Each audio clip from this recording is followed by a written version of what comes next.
first discovered Peter Allen when I was about 14. My mum came to me one Saturday afternoon. I just finished dancing class, and she said someone's given her tickets to see this guy, she called him, Peter Allen, because we didn't know who he was at that point.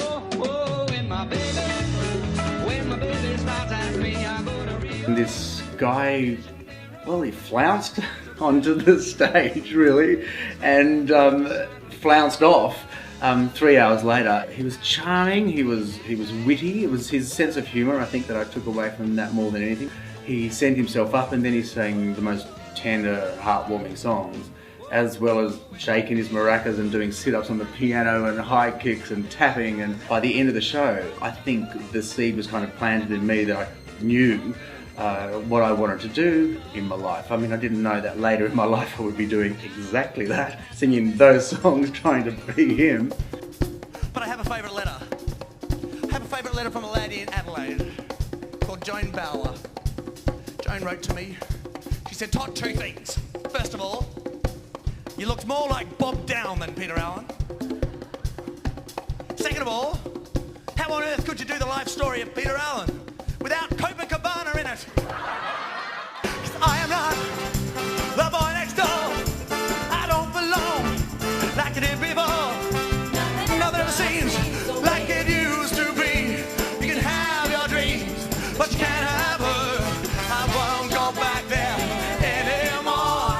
'Cause I am not the boy next door. I love touring. I love the songs of Peter Allen. The stories have only really half been told. So this show, it's not like I'm touring The Boy from Oz. It's not a scripted show. It's probably looking at Peter Allen from my point of view and how it's affected my life, and my stories of being in The Boy from Oz, and my stories of working with Chrissy Amphlett, who played Judy Garland in The Boy from Oz. See, when you do a show, especially about a real person like Peter Allen, so many people come up to you throughout the course of the show, and they actually feed you stories, like their meetings with Peter, and whether he was a good boy or a bad boy or a naughty boy or a really bad boy.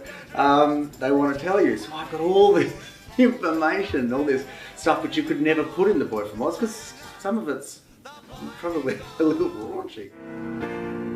I've been, sing with me please, cities that never close down, from New York to Rio and old London town.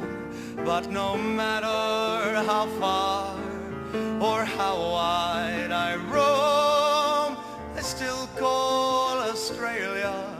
So you're going to get Todd, and you're going to get Peter, and you're going to hear about the other influences in Peter's life that we couldn't put in The Boy from Oz, like Frances Faye, Melissa Manchester, Olivia Newton-John, Liza Minnelli. We don't really talk that much about Liza, we don't talk that much about Judy, and there's a whole story there that is really fascinating and interesting to be told. So I'm looking at Peter's work in this tour from a slightly different point of view than I normally do.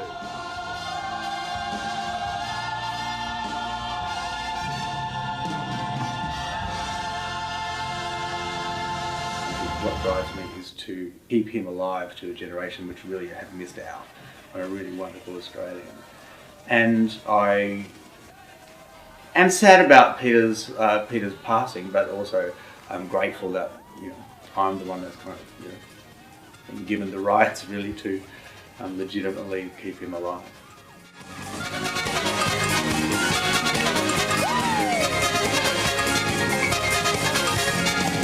Fantastic, actually. Yeah, no, only ever seen him on Dancing with the Stars, and loved him with that because I love what he does there. But absolutely brilliant, absolutely brilliant. Brilliant show.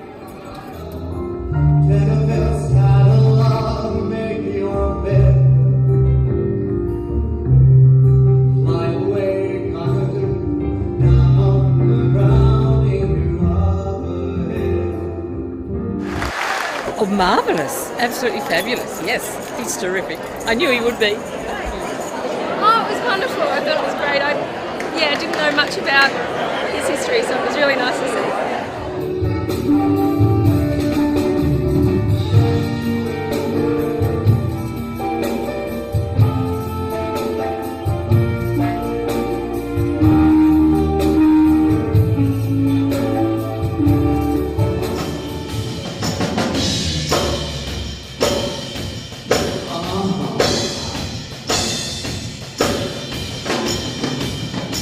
worth it.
Oh, fantastic. Yes, fantastic.